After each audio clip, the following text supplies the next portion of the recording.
Rancangan Santapan Jiwa My Quran Time ini dibawakan oleh MFDM Group of Companies, 3Q Equestrian dan Fraser Valley Kuala Kubu Baru.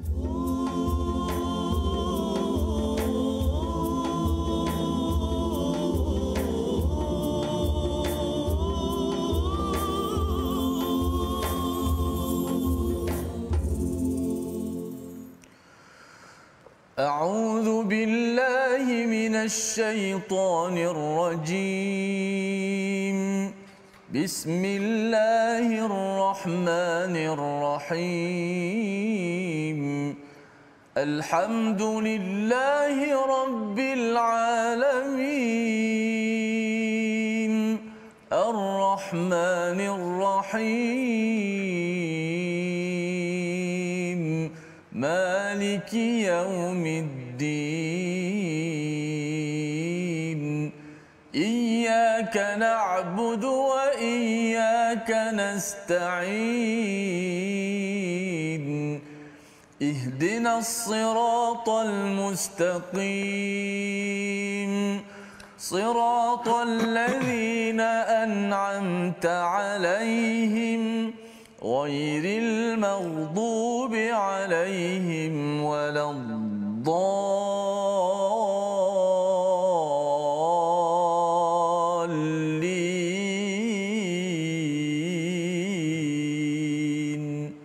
آمين. Assalamualaikum warahmatullahi wabarakatuh. Alhamdulillah wassalatu wassalamu ala Rasulillah wa ala alihi wa man wala. Syada la ilaha illallah, syada Muhammadan abduhu wa rasuluhu. Allahumma salli ala sayidina Muhammad wa ala alihi wa sahbihi ajma'in. Amma ba'du. Apa khabar tuan-tuan dan puan yang dirahmati Allah sekalian? Kita bertemu dalam My Quran Time baca faham amal pada hari ini. Alhamdulillah kita sudah pun selesai untuk mengulang kaji beberapa halaman pada minggu lepas, dan pada hari ini kita ingin menjengah dan melawat surah baru, ya, kota baru di dalam Al-Quran pada surah yang ke-33, iaitu surah Al-Ahzab. Dan pada hari ini kita bersama Al-Fadil Ustaz Tirmizi Ali. Apa khabar Ustaz? Alhamdulillah, Safah khabar. Baik, alhamdulillah Ustaz. Ya. Kita nak mula surah baru pada hari Betul, ini. Safah. Surah yang mencabar sebenarnya kerana ianya lebih kurang seperti surah An-Nur. Surah Madaniyah satu, tetapi dalam surah ini ada banyak etika dalam surah An-Nur itu banyak dalam rumah, ya. Kali ini banyak di luar rumah, ya, bagaimana untuk berinteraksi dengan jantina yang berbeza, dan juga ada adab lainlah, termasuklah dalam hal berkaitan dengan bin siapa, ya. Biasanya kalau anak angkat itu bin Abdullah ataupun bin ayahnya, adakah ianya dibenarkan. Jadi ada beberapa hukum yang kita akan lihat. Tapi kita sama-sama mulakan dulu majlis kita pada hari ini dengan doa ringkas kita. Subhanakala ilmalana illa ma 'allamtana innaka antal alimul hakim. Rabbi zidni ilma. Rabbi shrah li sadri wa yassir li amri wahlul 'uqdatam min lisani yafqahu qawli. Kita saksikan apakah ringkasan halaman 418. Iaitu pada ayat yang pertama hingga ayat yang ketiga kita akan melihat kepada perintah untuk bertakwa kepada Allah Subhanahu Wa Taala, ya, mengikuti wahyu dan bertawakal kepada Allah Subhanahu Wa Taala. Diikuti pada ayat 4 hingga 5 bercakap tentang berbilang hati, ya. Tidak mungkin ada berbilang hati pada seorang rijal, pada seorang lelaki, dan apakah hukum zihar dan bagaimanakah status anak angkat di dalam Al-Quran. Seterusnya pada ayat yang ke-6, kedudukan serta tugas Nabi Muhammad sallallahu alaihi wasallam untuk kita fahami bagaimana ianya amat penting dan ianya adalah satu penghormatan dan juga dalam masa yang sama menentukan tahap iman seseorang kepada Allah dan Rasulnya. Mari sama-sama kita baca ayat 1 hingga 4 dahulu, memulakan surah Al-Ahzab, surah yang ke-33. Kalau kita lihat dalam surah As-Sajdah itu di hujungnya fa'arid anhum wantazir innahum muntazirun. Tunggu, ya, tengok siapakah yang sebenar-benarnya benar, yang benar-benar mendapat bantuan daripada Allah Subhanahu Wa Taala. Surah Al-Ahzab memberikan panduan kepada kita bagaimana menunggu kemenangan di dunia dan juga di akhirat apabila bercakap tentang Al-Ahzab, kumpulan-kumpulan yang bersekutu untuk menyerang kepada umat Islam. Kita baca ayat 1 hingga 4. Al-Fadhil Ustaz Tirmizi. Baik, alhamdulillah, terima kasih Fadil Ustaz Tuan Fazrul, penonton-penonton, sahabat-sahabat Al-Quran yang saya kasih sekalian. Alhamdulillah kita bersama surah baru pada pagi ini. Penonton-penonton, saya yakin turut teruja kita masuk lembaran surah yang baru, Suratul Ahzab, yang mana surah ini dimulakan dengan panggilan kepada Nabi kita Muhammad SAW, ya ayuhan Nabi. Tidak banyak panggilan ya ayuhan Nabi pada ayat pertama ni, antara ada beberapa surah insya-Allah yang akan kita baca sama-sama pada ayat 1 hingga ke ayat keempat. Banyak perkara-perkara yang penting untuk kita belajar surah Al-Ahzab ni, tentang Nabi kita, ada adab sebagaimana yang Ustaz Fazrul sebut sebentar tadi. Jom sama-sama kita fokus pada bacaan kita dan tadabbur kita, mudah-mudahan kita dapat melazimi dengan Al-Quran insya-Allah. Jom sama-sama kita baca ayat pertama hingga keempat Suratul Ahzab dengan bayati insya-Allah. A'udzu billahi minasy syaithanir rajim. Bismillahirrahmanirrahim. يا أيها النبي اتق الله ولا تطع الكافرين والمنافقين إن الله كان عليما حكيما واتبع ما يوحى إليك من ربك إن الله كان بما تعملون خبيرا وتوكل على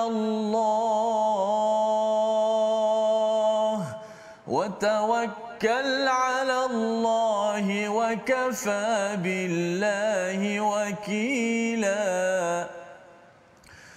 ما جعل الله لرجل من قلبين في جوفه وما جعل أزواجكم اللائي تظاهرون منهن أمهاتكم وما جعل أدعياءكم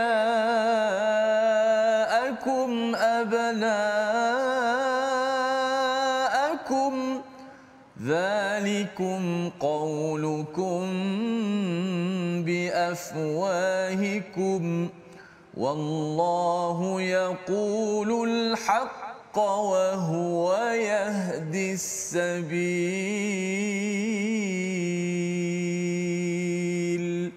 Sadaqallahul Azim.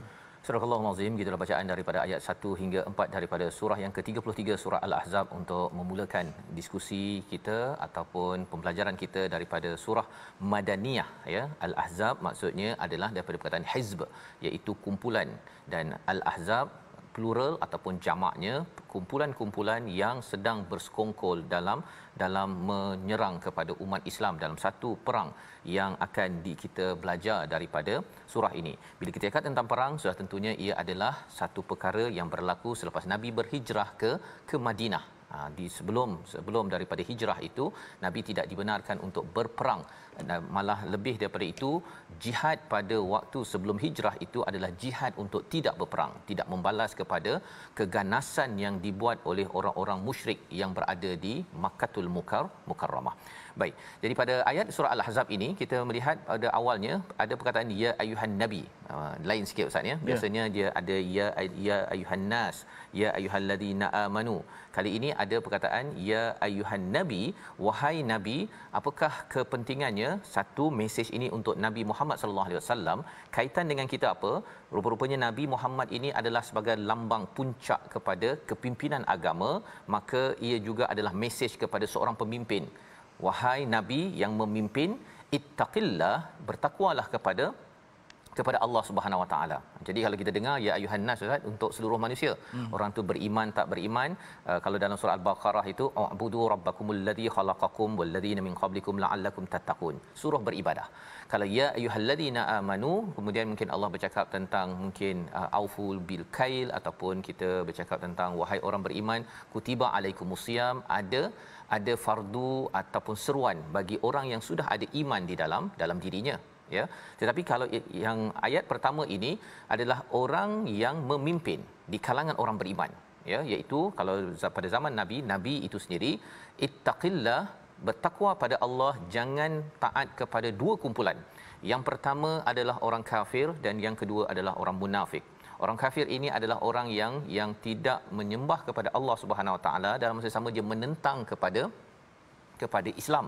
Dan yang keduanya kumpulan munafik, dia mungkin orang Islam tetapi dia mempunyai penyakit dalam hatinya yang dia cuba untuk melawan kepada Nabi Muhammad. Salah satunya adalah Abdullah bin Ubay bin Salul dan geng-gengnya yang berada di Madinah itu sendiri, ya. Di Mekah tak berapa sangat ada, tetapi di Madinah ramai, maksudnya golongan munafik ini. Dan orang munafik ini dia IC dia, kalau ada IC lah, dia Islam, ya. Dan ini mesej kepada kita bahawa sebagai seorang pemimpin kita kena jaga-jaga orang yang ada di sekitar kita ini sama ada menentang Islam kerana agamanya bukan Islam, ataupun dia adalah orang Islam tetapi dia tidak suka kepada takwa kepada Allah Subhanahu Wa Taala. Suruh jangan rasuah, dia tak suka pasal dia rasakan bahawa itulah peluang untuk dia mendapat duit kopi contohnya, ataupun dia rasakan bahawa kalau saya ni kena tegur, ya, jangan tegur, pasal salah satu sifat orang munafik ini kalau kena tegur dia rasakan bahawa apa, dia rasakan seperti kena azab. Dia kena azab. Yang menjadi peringatan kepada saya, pada tuan-tuan, kalau ada orang tegur, kita kena paling kurang pun kita senyap dululah.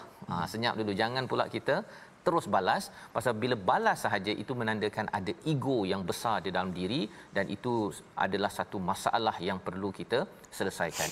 Di hujung itu Allah menyatakan innallaha kana aliman hakima. Amat penting perkara ini. Allah itu adalah amat mengetahui, Allah amat bijaksana, ya. Allah mengetahui apa? Allah mengetahui apa yang ada pada hati orang yang kafir. Allah amat tahu kepada hati orang munafik, dan Allah amat bijaksana menyusun segala-galanya. Jadi kalau katakan seseorang pemimpin ingin mendapat bantuan daripada Allah yang mengetahui dan bijaksana, seseorang itu perlulah bertakwa, dekat dengan Allah, ikut ilmu yang Allah ajarkan dan bijaksana, ya. Baca al-Quran ini, wal Quranil Hakim, kita dapat lagi kebijaksanaan untuk membuat keputusan, jangan mudah diganggu, Ustaz, ya.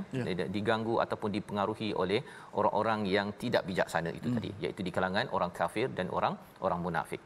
Sekali lagi Allah mengingatkan pada ayat yang kedua, wattabi' ma yuha, ya, dan ikutlah apa yang telah diwahyukan daripada Tuhanmu, ya. Ia adalah kesinambungan daripada ayat nombor 1. Yang nombor 1 bertakwa, ya. Jangan ambil ideologi kufur, munafik, ya, kapitalism, ataupun kita mengambil ideologi yang songsang. Dan Allah menyatakan manakah ideologi ataupun idea yang perlu kita ikut rapat-rapat. Itulah namanya wahyu. Misalnya yang kita baca Quran ini ikut rapat-rapat, dan innallaha kana bima ta'maluna khabira. Allah amat mengetahui secara mendalam apa yang kamu lakukan. Dan ini ada kaitan dengan seorang pemimpin, ya. Seorang pemimpin itu kalau katakan dia merancang projek sampai 10 tahun, 20 tahun, ada perancangan sampai 5 tahun, segala perancangan yang ke depan itu, ya, adalah satu perkara yang memerlukan ilmu khabar, ya, khabar yang benar. Dan yang paling tahu tentang apa yang akan berlaku, ya, pada Malaysia pada tahun 2022, pada tahun 2023, kita rancang macam mana pun, yang tahu hanyalah Allah Subhanahu Wa Taala. Kita dapat sedikit kita boleh jangkakan, tapi bagi seorang pemimpin, rapat dengan Allah yang mengetahui ilmu-ilmu ke depan itu amat penting agar kita dapat merancang dengan cara yang terbaik. Dan di situlah pentingnya pada ayat yang ketiga, wa tawakkal 'ala Allah Ustaz. Bertawakal pada Allah. Bergantung pada Allah. Pasal bila rancang ekonomi contohnya, kita rancang contohnya tahun 2021 Ustaz ya, kita sendiri pun rancang-rancang tahun 2022 nak buat itu, nak buat ini, tapi rupa-rupanya ada banjir, ada ribut taufan ya, ada pula yang ingatkan dekat Selangor rupanya berpindah pula ke Perak, berpindah ke negeri lain, kita tak tahu ya. Di sinilah amat penting kita bertawakal, bergantung kepada Allah. Apabila kita bergantung pada Allah ini, kesannya ialah hati kita ini tetap berusaha, tetapi kita tidak bergantung kepada usaha kita ataupun bergantung kepada orang yang ada di sekeliling kita. Kita tak takut pada orang di sekeliling kita. Kita hanya takut pada Allah. Ya. Dan Allah dah bagi mesej, rasanya tahun 2022 ni Ustaz ni, mesejnya banyak sangat. Banjirnya, kalau kita sebelum ni ada Covidnya, kemudian angin terbang atap, terbang apa macam-macamnya, semua ini nak menunjukkan bahawa wakafa billahi wakila, ada projek apa-apa, perancangan apa-apa bagi seorang pemimpin, cukuplah Allah. Ya, cukuplah Allah sebagai tempat yang akan memelihara projek kita, menjaga negara dan menjaga negeri kita. Jadi 3 ayat ini sebagai satu pendedahan ataupun peringatan kepada pemimpin pada zaman Nabi itu, Nabi sebagai pemimpin ya. Maka selepas itu pada ayat yang keempat, kita nak baca sekali lagi, agak panjang Ustaz ya, tapi menarik di sini disilahkan ma ja'alallahu li rajulin min qalbain. Allah kata dalam diri seorang rajul ya, dalam diri seorang rajul itu tidak ada qalbain. Dia tak cakap lin nisa, pasal dalam diri seorang wanita boleh tak ada 2 hati ataupun 2 jantung. Kita baca dahulu ayat yang keempat dan kita nak lihat rupa-rupanya ayat ini menjelaskan sangat sebagai satu amaran pada pemimpin, jangan ada 2 hati. Silakan Ustaz.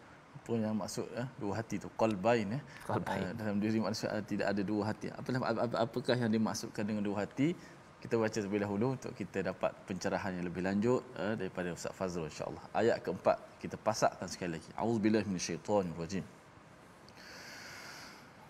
Ma ja'alallahu li rajulin min qalbayni fi jawfihi wa ma ja'ala azwajakumul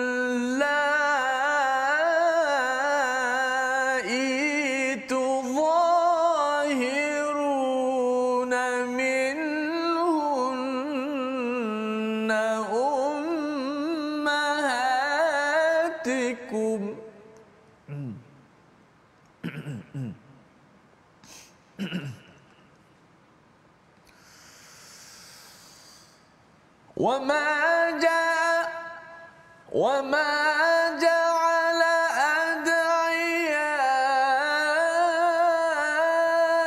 أدعياءكم أبناءكم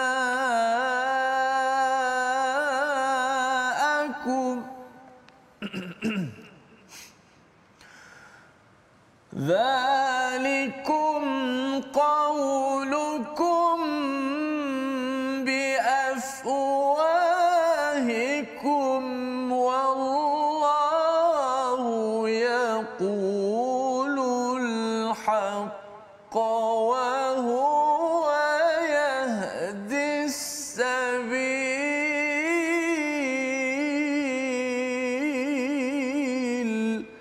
صدق الله. Surah Al-Azim, kita bacaan ayat yang keempat. Allah tidak menjadikan bagi seorang lelaki 2 hati dalam rongganya, dan dia tidak menjadikan isterinya yang kamu zihar sebagai ibumu, dan dia tidak menjadikan anak angkatmu sebagai anak kandungmu. Yang demikian itu hanyalah perkataan di mulutmu sahaja. Allah mengatakan yang sebenarnya dan dia menunjukkan jalan yang benar. Ada beberapa poin di dalam ayat ini ya. Yang pertama, bagi seorang lelaki li rajulin itu tidak ada qalbain Ustaz ya. Maksudnya memanglah walau macam mana sekalipun dalam seorang lelaki itu tidak ada 2 jantung ataupun 2 hati fi jaufih. Jaufih ini adalah satu ruang dalam badan lah Ustaz ya. Bukan fi sadrih. Kalau sadrih itu hati kita, memang hati satu je lah. tetapi Allah menyatakan tidak ada dua qalbain, ada dua maksud paling kurang. Satu ialah memang secara fizikalnya dalam diri seorang lelaki tidak akan ada dua jantung, tapi dalam diri orang perempuan boleh ada dua jantung, Ustaz. Ya, fi jaufih tu ruang rongga. Jadi kalau katakan si isteri, ibu mengandung, dia ada dua jantung, ya, satu jantung maknya, satu lagi jantung anak dia. Jadi qalbain itu boleh ada pada diri seorang wanita. Tetapi lebih daripada itu, maksud di sini ialah dalam diri seorang individu ia tidak ada qalbain. Kerana apa? Kerana qalbnya kalau sudah bergantung kepada Allah, dia tidak akan bergantung kepada manusia. Dan kalau dia sudah bergantung kepada manusia, maka dia sukar untuk bergantung kepada Allah. Dia kalau tenang dengan manusia, dia tidak akan tenang dengan Allah. Tapi kalau dia selalu tenang dengan Allah, maka dia dengan manusia tu dia rasakan bahawa it's okay, kan? Asalkan saya dapat baca Quran, saya dapat baca zikir, saya dapat berzikir, qalb saya ini akan tetap tenang dan tidak mungkin ianya dapat ditenangkan selain daripada mengingat kepada Allah Subhanahu Wa Taala. Ini adalah kesinambungan daripada ayat 1, 2, 3 sebentar tadi, iaitu taat kepada Allah, bertakwa kepada Allah, ikut wahyunya. Dan bila Allah menyatakan innallaha kana aliman hakima pada ayat yang pertama, Allah ini amat mengetahui, amat bijaksana. Allah boleh sahaja, ya, peristiwa yang akan kita baca nanti bercakap tentang perkahwinan Nabi dengan Zainab, Ustaz. Ya, berkaitan dengan Zainab. Itu adalah satu antara kontroversi, ya, antara kontroversi. Ada beberapa kontroversi, perkara kontroversi dalam surah Al-Ahzab. Macam surah An-Nur ada kontroversi berlaku kepada Sayyidatina Aisyah, isteri kepada Nabi Muhammad, Ummatul Mukminin, Ummul Mukminin. Dalam surah ini pun ada kontroversi pada kehidupan Nabi sallallahu alaihi wasallam, tetapi Allah jadikan juga kontroversi tersebut kerana apa? Kerana Allah ini maha bijaksana untuk mengajar kepada kita pelajaran bahawa hidup kita ini kalau ada kontroversi itu adalah juga berlaku pada Nabi Muhammad, tetapi bergantung kita nak kembali kepada Allah ataupun kita rasakan stres dan kita tidak mahu lagi, kita rasa berputus asa daripada rahmat Allah Subhanahu Wa Taala. Jadi itu adalah perkara pertama. Wa ma ja'ala azwajakumul la'i tudahiruna minhunna ummahatikum, iaitu berkaitan dengan hukum zihar yang ada pada zaman dahulu bila seorang suami, seorang lelaki dia tak suka pada isterinya, dia cuba samakan dengan ibunya. Itu adalah tradisi Arab yang memang dicela di dalam Islam, sehingga kan kalau kita tengok nanti dalam surah Mujadalah kita akan bertemu dengan apakah hukuman bagi orang yang zihar, iaitu satu, membebaskan hamba sahaya ataupun memberi makan 60 orang miskin ataupun 2 bulan puasa berturut-turut, ya, kerana ia adalah satu kesilapan dosa yang perlu ditebus sebenarnya.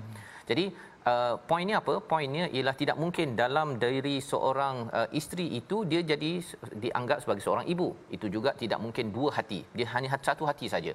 Dan Islam amat sensitif, amat tegas dalam hubungan antara suami isteri. Kemudian apakah lagi? Wama ja'ala ad'iyaakum abnaakum. Isu anak angkat. Anak angkat tetap anak angkat, dia tidak jadi anak kandung. Kerana apa? Kita bincang selepas rehat nanti. Kita saksikan perkataan pilihan pada hari ini, iaitu khabara ataupun khabar 52 kali disebut di dalam Al-Quran, dan Allah menyatakan pada ayat yang kedua, Allah amat mengetahui perkara-perkara yang mendalam ke depan ke belakang. Nak menceritakan bagi seorang pemimpin, kita perlu mengikut wahyu. Dengan wahyulah kita mampu menguruskan ke depan ke belakang ataupun apa yang telah berlaku. Tanpa wahyu kita akan terus gagal dalam menguruskan kepimpinan yang ada dalam kehidupan kita. Kita berehat sebentar, kita akan sama-sama bincang isu salah satu nama yang dirakam dalam Al-Quran, Zaid, ya, bagaimana Zaid boleh timbul pula namanya di dalam Al-Quran. My Quran Time, baca faham amal, insya-Allah. Insya-Allah.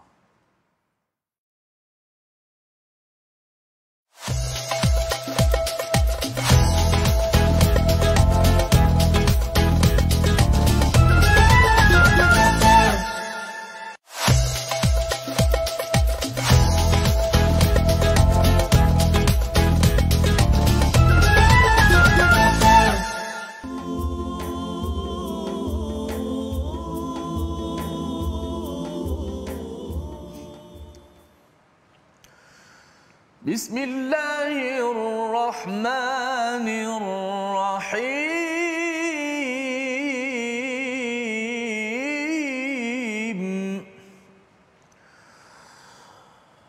Ya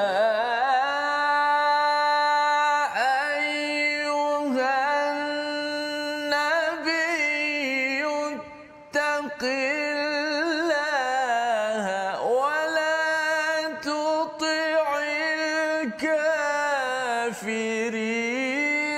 wal munafiqina innallaha kana aliman hakima. Sadaqallahul azim. Wahai Nabi, bertakwalah kepada Allah dan janganlah engkau menuruti keinginan orang-orang kafir dan orang-orang munafik. Sesungguhnya Allah Maha mengetahui lagi Maha bijaksana. Inilah petikan ayat pertama daripada suratul Ahzab yang telah kita baca dan bicarakan tadabbur sebentar tadi.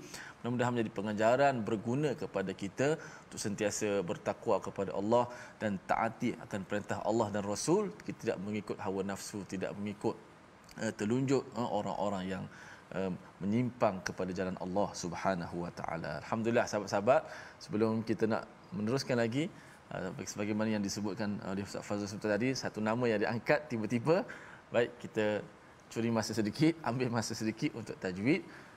Sedikit saja, iaitu kita nak ulang kaji pada ayat walakin ma ta'ammadat qulubukum. Ayat yang kelima, kita lihat di slide kita apakah hukum yang kita pilih pada kali ini, hukum idgham ma'al ghunnah. Idgham ma'al ghunnah ni satu hukum yang biasa dah kita belajar dah sejak kecil lagi. Idgham tok guru kita kata, makcik-makcik kan, ustazah kita, idgham, bacaan idgham. Apa idgham tu? Idgham sebagaimana yang kita belajar memasukkan sesuatu ke dalam sesuatu, masukkan huruf mati ke dalam huruf yang berbaris selepas itu.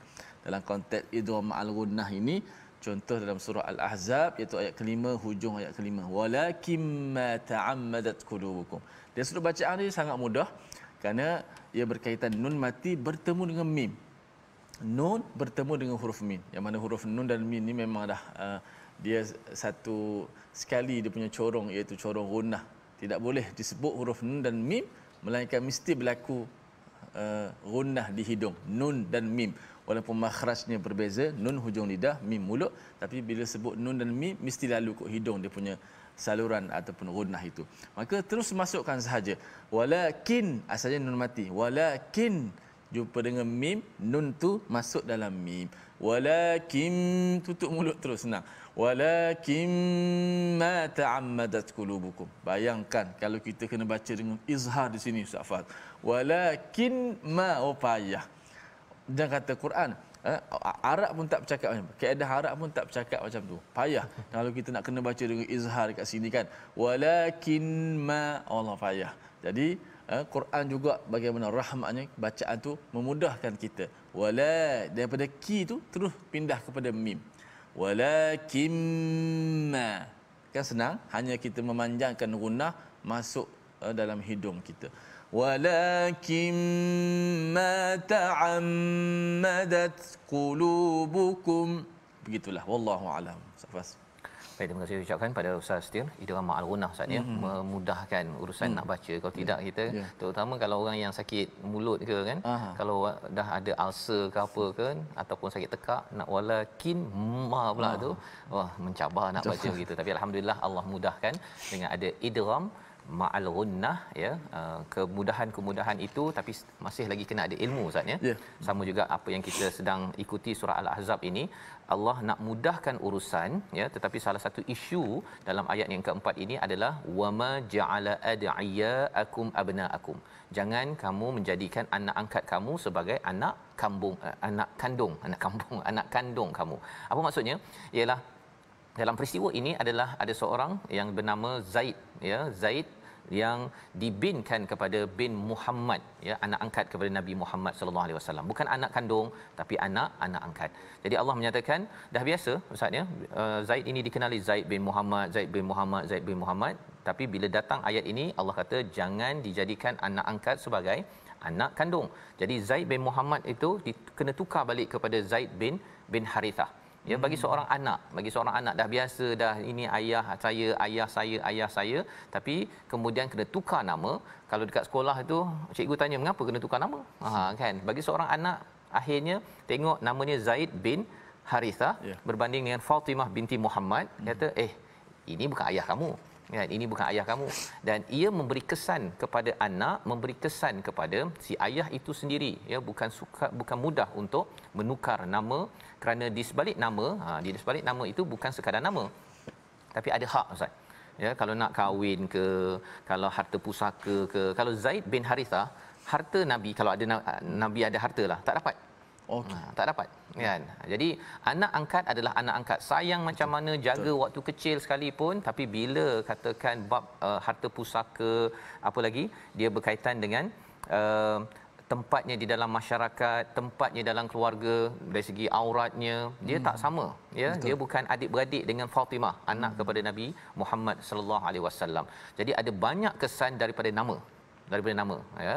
Dan ini yang dinyatakan zalikum qaulukum bi afwahikum, kamu cakap menggunakan mulut kamu saja, tetapi Allah kata apa, wallahu yaqulul haqq wa huwa yahdis sabil. Allah menyatakan kebenaran dengan apa yang kita cakap tak sama.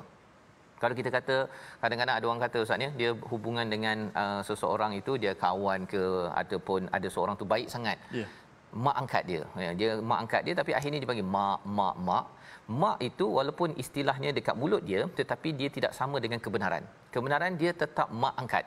Jadi dia tak boleh salam, dia tidak boleh menghalalkan. Banyak implikasi di dalam agama ini, ya. Dan ini penting. Allah kata wa huwa yahdis sabil, Allah sentiasa akan pimpin kita ke jalan yang benar. Kalau kita tak ikut jalan ini, ya, jalan agar hati kita ini mengikut kepada peraturan daripada Allah sahaja, ya, dan tidak menggunakan tekanan dalam masyarakat, ataupun orang kata alah dah biasalah makcik, contohnya kan, makcik kepada seseorang itu dia kata panggillah mak, ya. Ia tetap juga kebenaran adalah kebenaran yang perlu diberi perhatian. Jadi ini adalah ayat yang keempat. Kita nak baca ayat yang kelima, keenam, lagi penekanan dan juga peringatan kepada Nabi. Cuba tuan-tuan bayangkanlah, ini Nabi, Ustaz, ya. Ayat ini bila Ustaz baca tadi sekali lagi je, ya ayuhan Nabi saja dah terkejut dah. Pasal apa? Kan? Pasal ini Quran, kalau orang kata ini daripada Nabi, tak payahlah tegur Nabi. Baik cakap pasal wahai manusia, wahai orang beriman, tetapi ini adalah bukan daripada Nabi. Jadi bila kata ya ayuhan Nabi, je terkejut, kan. Dia macam orang yang paling baik dalam masyarakat, tiba-tiba ada orang kata wahai, kan. Allah. Kena tegur public pula tu, secara umum, dan bukannya semua yang cantik-cantik. Kat sini ada perkara yang kontroversi yang berlaku dalam hidup Nabi, tetapi Allah nak cerita pada kita, Allah yang maha mengetahui, maha bijaksana, Nabi adalah Nabi, seorang makhluk. Dia bukan Tuhan. Yang itu perlu kita faham betul-betul. Mari sama-sama kita baca dua ayat lagi, ayat 5 dan 6 surah Al-Ahzab. Silakan. Masya-Allah. Orang yang paling bertakwa, betul. Orang yang paling bertakwa, orang yang paling baik. Ustaz Fahad tadi pun Allah Subhanahu Wa Taala tegur, peringatkan. Apatah lagi kita ini menjadi umat Muhammad SAW, bila dengar macam tu, menjadi kekuatan kepada kita untuk terus kuat, kerana kita nak ikut rapat-rapat, kata Ustaz Fas, kita follow rapat-rapat sunnah Nabi Muhammad sallallahu alaihi wasallam yang bawa kepada kita Al-Quran dan sunnah baginda Nabi sallallahu yang sangat murni itu. Kita baca lagi dua ayat daripada ayat yang kelima hingga keenam suratul Ahzab.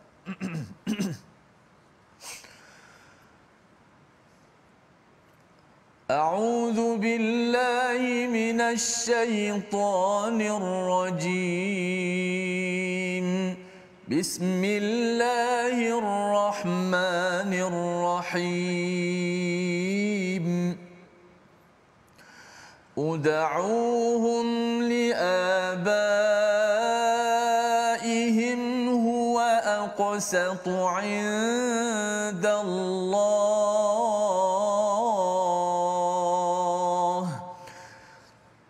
فإن لم تعلموا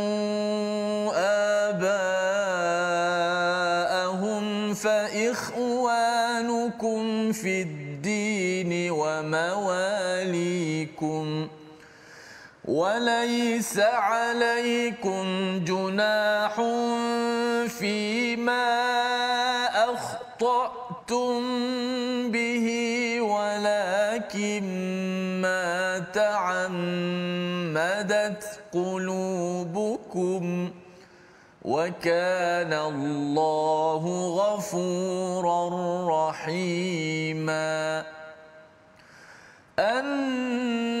النبي أولى بالمؤمنين من أنفسهم وأزواجه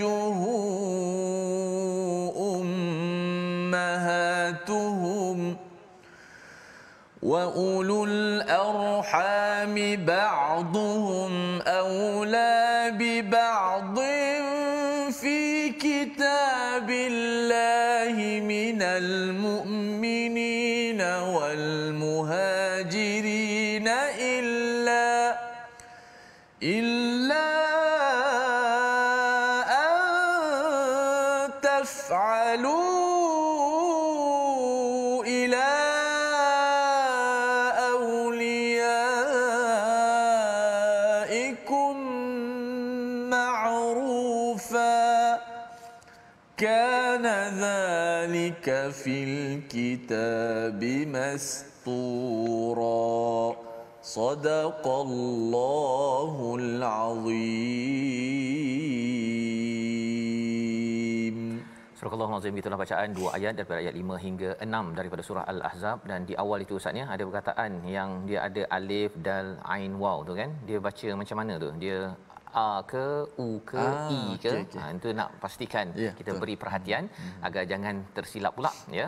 Macam mana tu Ustaz? Silakan. Sini kita baca dengan U dibagi dalam kategori hamzah wasal. Hamzah wasal ialah alif yang atas itu ada kepala huruf sad. Atas tu dia ada kepala huruf sad yang dibuang ekor tu. Diletak tu supaya menandakan itu adalah hamzah wasal. Hamzah wasal dia tidak ada baris. Dalam Quran tidak ada baris. Maka bila kita nak baca, kita yang kena tentukan baris. Bukan maksud tentu, bukan kita suka-sukalah, dengan maksud ikut kaedah dia. Maka hamzah wasal ni kalau kita nak mulakan dia, baru dia ada baris. Kita nak mulakan pada hamzah wasal, barulah dia menerima baris.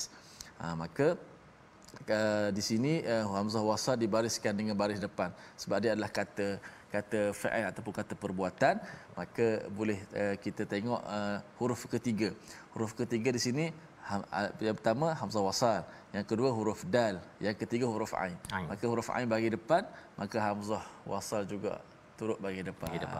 Untuk kata perbuatan. Kata perbuatan ya. Jadi itu panduan untuk kita memulakan ayat yang kelima ini, yang maksudnya panggillah liabaihim, dengan nama bapa mereka, huwa aqsatu indallah, itu adalah lebih adil. Allah tak cakap ya'dilu ataupun a'dalu di sini adil, tapi Allah menggunakan perkataan qasata ataupun aqsatu, iaitu adil yang amat-amat adil Ustaz ya, amat terperinci.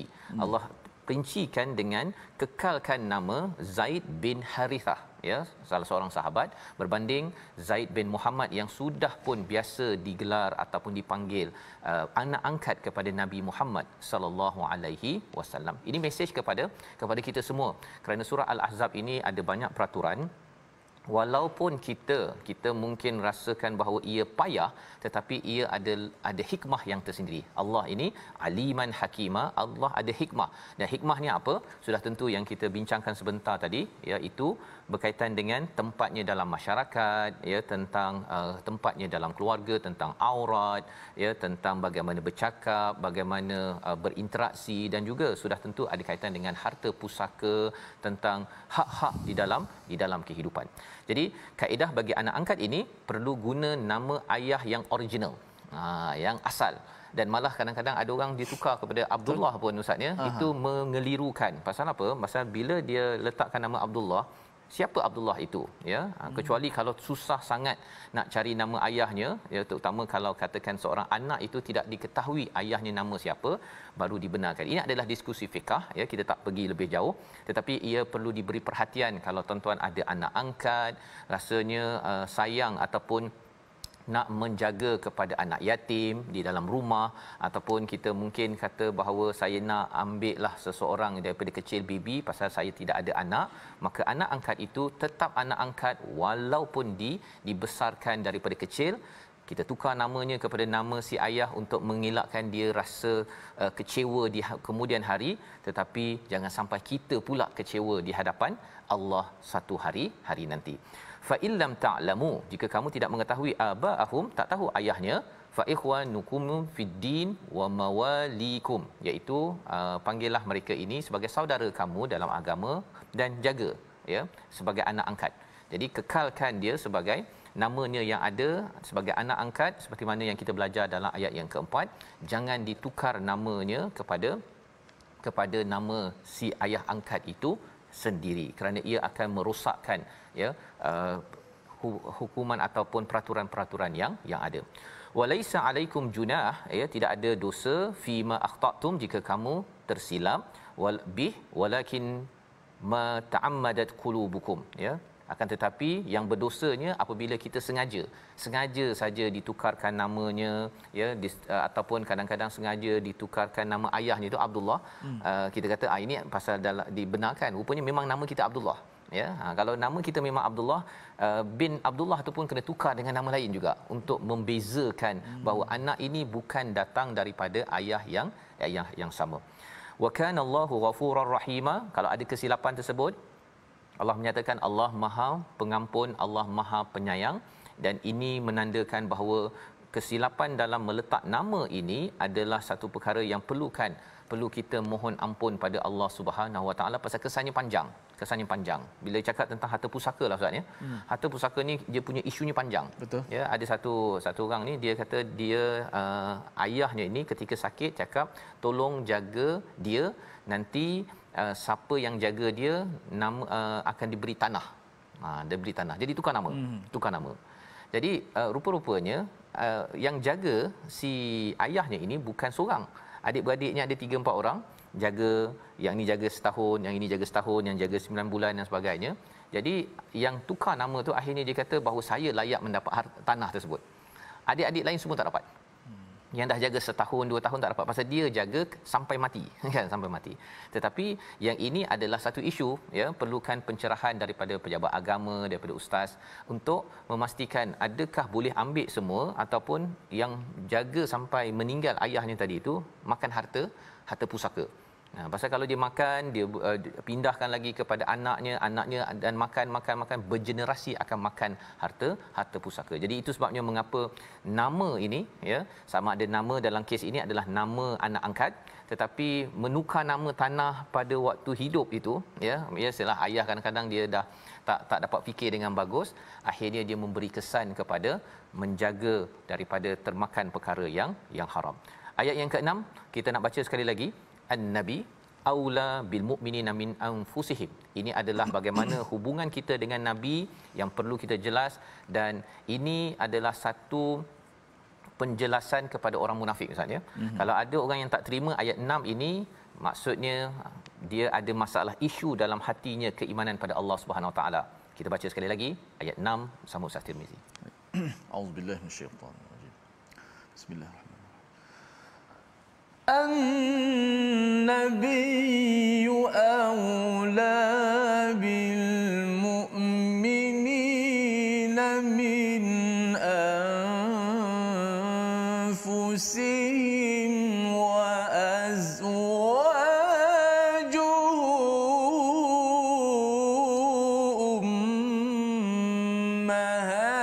أمهاتهم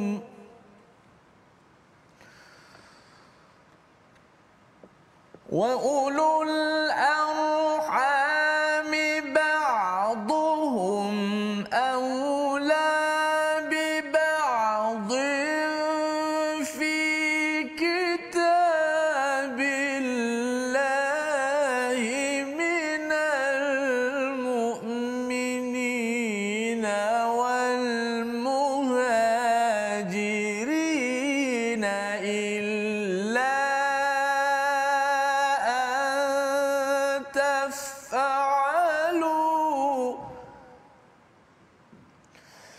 إلا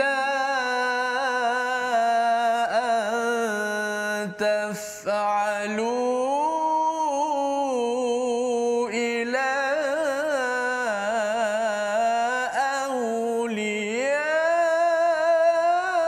أوليائكم معروفا كان ذلك في الكتاب مسطورا. صدق الله العظيم. Surah Al-Azim, inilah ayat yang ke-6 menjelaskan kepada kita bahawa dalam kehidupan kita ini, siapakah yang paling aula, yang paling utama? Bukan diri kita, bukan sesiapa, tetapi An-Nabi yang Allah nyatakan pada ayat ini. Ini menjelaskan dalam satu dialog antara Nabi Muhammad dengan Omar, bila dinyatakan siapa yang lebih utama, ya, iaitu Nabi dan diriku. Nabi menegur bahawa sebenarnya Nabi adalah lebih utama daripada diri Omar. Omar betulkan Saidina Omar. Kerana apa? Kerana daripada Nabi inilah risalah disampaikan, dan daripada Nabi inilah membawa kita kebahagiaan di dunia sampai ke akhirat. Inilah tanda kita utamakan Nabi, bukan sekadar kita berselawat, itu satu, tetapi kita perjuangkan sunnah Nabi sallallahu alaihi wasallam dan memuliakan Nabi dan juga memuliakan kepada ummatul mukminin, iaitu isteri kepada Nabi yang tidak boleh berkahwin lagi dengan sesiapa selepas itu. Dan di dalam ayat ini juga Allah menyatakan bahawa kalau katakan orang Muhajirin itu merasakan bahawa yang lebih utama adalah orang Ansar contohnya nak mengutamakan orang Muhajirin, tapi Allah kata masih lagi ulul arham, adik-beradik saudara itu adalah lebih utama. Jadi keutamaan dalam kehidupan ini amat penting diberi perhatian, ya, dalam surah Al-Ahzab yang kita akan tengok lagi pada hari-hari seterusnya, agar umat Islam menjadi umat yang benar-benar tahu keutamaan berdasarkan keimanan. Membawa pada resolusi kita pada hari ini, kita saksikan. Yang pertama, bina identiti iman dan jangan terikut-ikut budaya ataupun tekanan, pressure daripada kumpulan musyrik munafik dalam masyarakat. Yang kedua, kita ikut dekat-dekat wahyu yang diturunkan Allah Subhanahu Wa Taala, kerana itu adalah peluang untuk kita bertambah tawakal pada Allah. Dan yang ketiga, sentiasa bina jiwa yang bertawakal, kerana itu cara untuk kita selamat dunia akhirat. Kita berdoa. Bismillahirrahmanirrahim. Alhamdulillahirabbil alamin, wassalatu wassalamu ala asyrafil anbiya'i wal mursalin wa ala alihi washabbihi ajma'in. Allahumma arhamna bil Qur'an waj'alhu lana imaman wa nuran wa hudan wa rahmah. Allahumma dhakkirna minhu ma nusina wa 'allimna minhu ma jahilna warzuqna tilawatahu ana al-laili wa atrafan nahar waj'alhu lana hujjatan ya rabbal alamin. Walhamdulillahi rabbil alamin.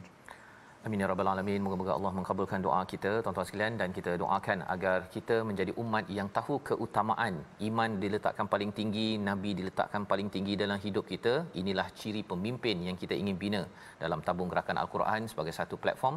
Tuan-tuan menyumbang dan kita sama-sama bina masyarakat yang tahu keutamaan, dan keutamaan inilah yang akan menyelamatkan dunia ini dan sudah tentunya diri kita menuju syurga Allah Subhanahu Wa Taala. Kita bertemu lagi dalam ulangan pada malam ini dan pagi esok, dan halaman baru untuk kita berkenalan dengan Zaid.